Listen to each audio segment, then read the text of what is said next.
de los sindicatos de los trabajadores. Don Fabio Arias es el presidente de la CUT. Señor Arias, buenos días. Néstor, buenos días para usted y toda la audiencia de Blue Radio. ¿Qué van a hacer ustedes a partir de hoy con el tema del salario mínimo, señor Arias? Bueno, primero que todo, pues a insistir en que ese salario mínimo vital debe ser nuevamente decretado con la orden que dio el Consejo de Estado al presidente de la República. Y por tal motivo creemos que ese es un acto de justicia social y que, si bien es cierto, el Consejo de Estado puede considerar algunas situaciones que según ellos no se cumplieron en la ley, para nosotros los términos de la legalidad y la constitucionalidad del decreto, el que se expidió el 29 de diciembre, es totalmente ajustado a nuestra normatividad jurídica. Señor Arias, ustedes en diciembre pidieron un reajuste del 16%, ¿cierto? Exactamente, sí, señor. ¿Y ahora van a pedir hoy un reajuste del 23.7%? Sí, señor. ¿Con base en qué? Cuénteme cómo llegan a la cifra, salvo decir que es la que les había planteado el gobierno en el decreto de reajuste del mínimo. Bueno, evidentemente, cuando nosotros propusimos el 16, estábamos adecuando una situación de lo que se venía desarrollando en la Comisión Nacional de Concertación, más un informe que presentó la OIT sobre la brecha que en términos del salario mínimo frente al salario mínimo vital había en Colombia, que era prácticamente el 50% de esa brecha. Y por eso habíamos propuesto que se empezara a cerrar esa brecha. El gobierno consideró que debería cerrarse más rápidamente y para nosotros fue una grata sorpresa que nos pareció obviamente adecuado respaldarla, porque nosotros sí estábamos de acuerdo con cerrar la brecha. De pronto fuimos muy conservadores y la propusimos demasiado lenta, pero al final el gobierno profundizó en ella y por eso nosotros la estamos respaldando. Ese es el criterio central para llegar a ese 23,7%. Señor Arias, si el gobierno está en lo mismo, en dejar por lo menos el 23.7%, inclusive usted lo sabe, están pensando si puede ser un poquito más alta.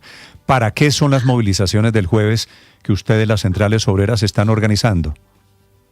Bueno, hasta hoy pues hay cosas inciertas todavía, ¿sí? Por tal motivo nosotros preferimos obviamente llamar la atención del pueblo colombiano en el sentido de que sí hay una pretensión en esta oportunidad del Consejo de Estado y de los empresarios que demandaron el salario, el decreto salarial del salario mínimo vital, de tal manera que hoy todavía no está definida esa situación y preferimos entonces movilizarnos, aceptar obviamente la invitación que también está haciendo el presidente de la República. Ya lo habíamos considerado nosotros también en el Comando Nacional Unitario y nos parece que el jueves a las 4 de la tarde en las plazas públicas diciendo que este salario mínimo vital es un acto de justicia social de este gobierno con los trabajadores de salario mínimo y con los pensionados de salario mínimo.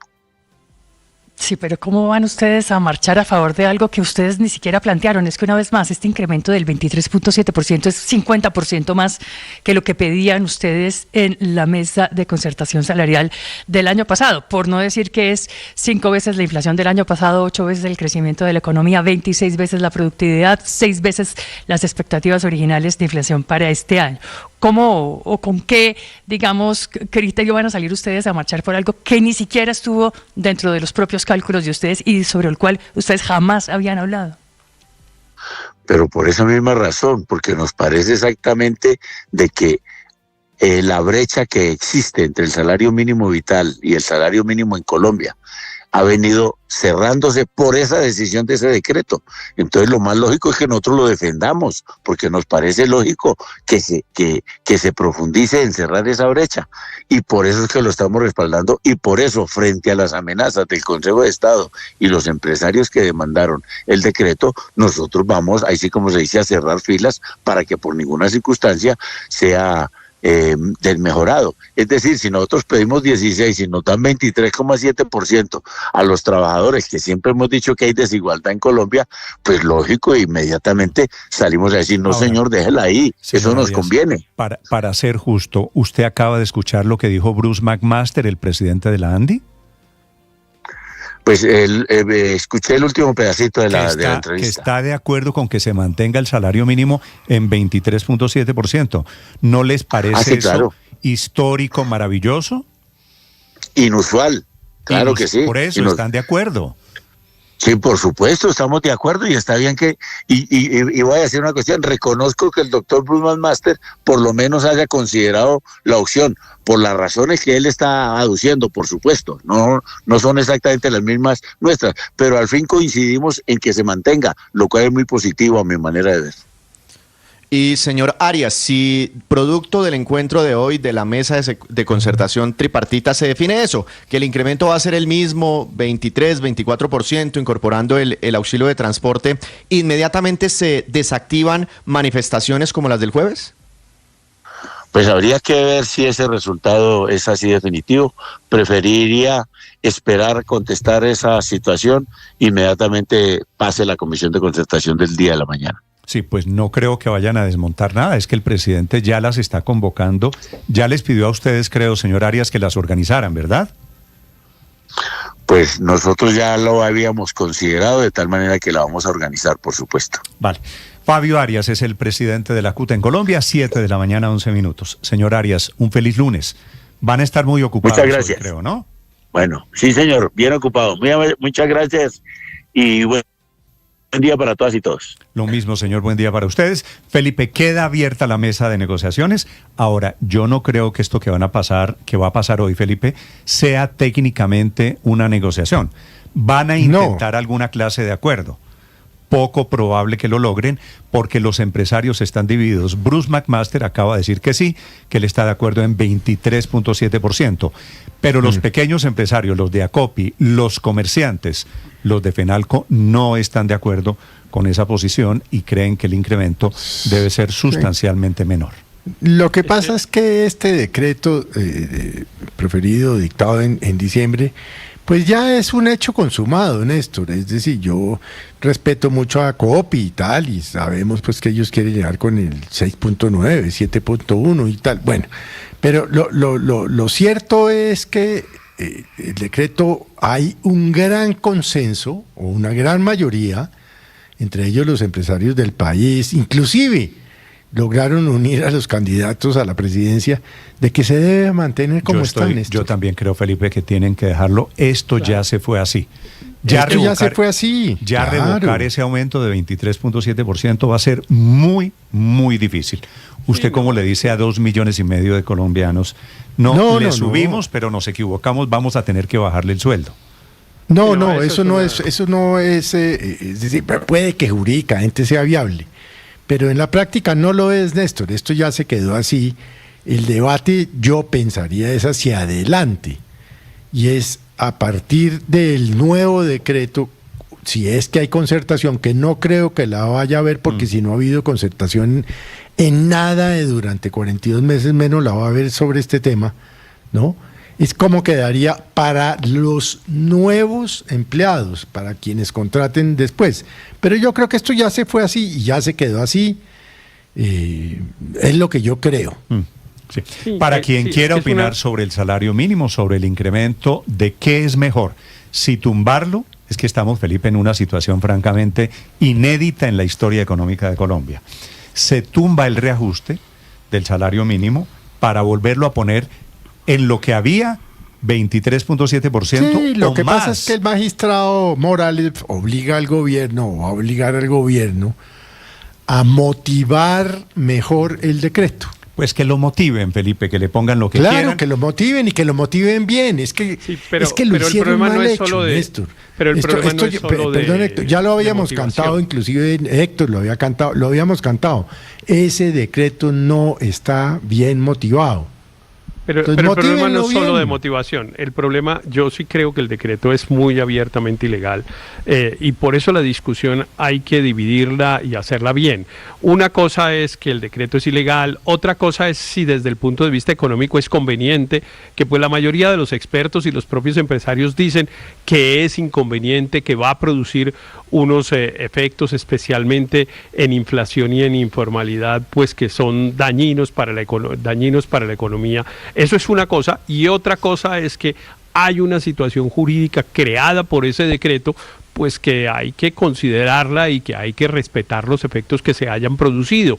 Entonces, seguramente cuando el doctor McMaster dice, yo creo que eso hay que mantenerlo, no es que esté de acuerdo en que la cifra haya sido 23, no, él sigue estando en desacuerdo, le sigue pareciendo que eso es una cosa inconveniente desde el punto de vista económico, pero es que tumbarlo, pues ya es, desde el punto de vista práctico, como ustedes lo han señalado, pues imposible decirle a un trabajador que ahora gana menos. Desde el punto de vista político, pues también tiene un efecto que es, pues a mi modo de ver, muy malo, porque realmente lo que le permite es a unas personas que están haciendo populismo económico utilizar esos argumentos para la campaña política. Es que mire, y desde el punto de vista jurídico, pues hay una situación jurídica consolidada, Néstor. Yo sí creo que eso es importante y creo que incluso el auto del Consejo de Estado se equivocó en el sentido de considerar, el tema de considerar cuál es la situación jurídica consolidada, y dijo lo causado y lo pagado, que eso en términos jurídicos, permítame utilizar dos términos que yo creo que la gente entiende,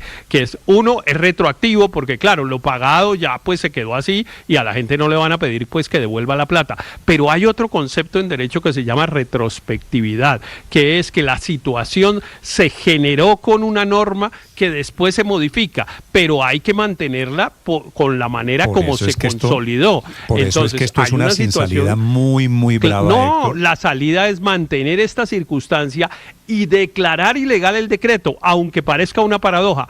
Hay que declarar ilegal el decreto, pero mantener sus efectos. Es que creo porque que eso es lo que la ley ordena. Sí, pero ese es el malabarismo que va a ser muy difícil de sostener, que con un decreto ilegal se mantenga la realidad derivada de ese decreto ilegal.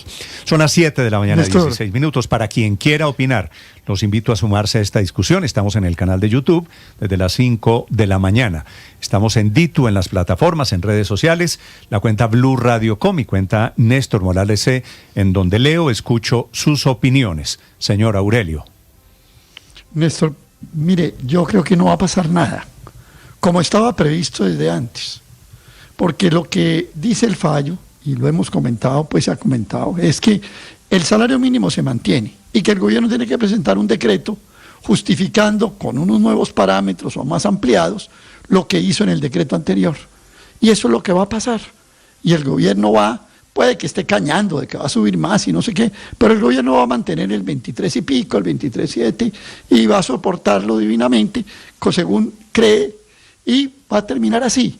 A mí lo que me preocupa es que hay una utilización política del tema, que una utilización política, porque entonces todo el mundo sabe que esto que estoy diciendo yo va a pasar por encima de las salvedades jurídicas válidas que expresa Héctor Riveros. Esto es lo que va a terminar pasando.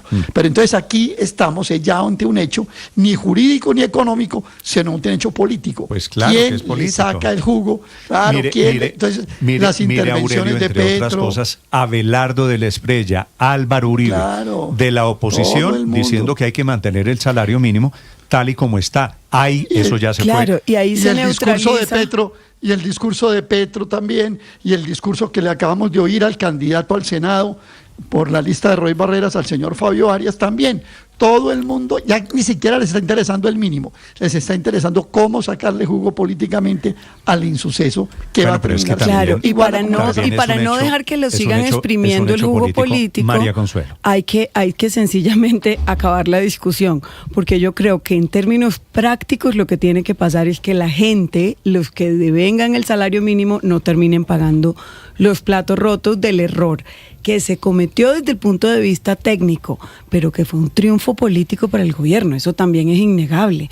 Y mantener la confrontación es alargar ese efecto de triunfo político del gobierno con este zarpazo que dio, entre otras cosas porque si los representantes de las empresas se ponen de antagonistas, de defender el salario mínimo y decir que hay que tumbarlo, se consolida esta mirada y este enfoque del gobierno de que los empresarios son los enemigos de los trabajadores. Eso no es cierto.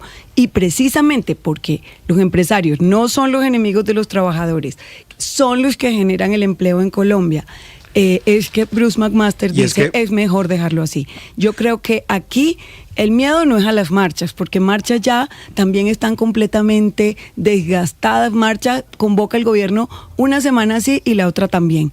Pero lo que no se puede es mantener el efecto de confrontación que le sirve al gobierno y que en este caso ganó. Néstor, los que pagan el salario mínimo, esos 2.400.000 salarios mínimos, pues no es el señor presidente Gustavo Petro, son los empresarios.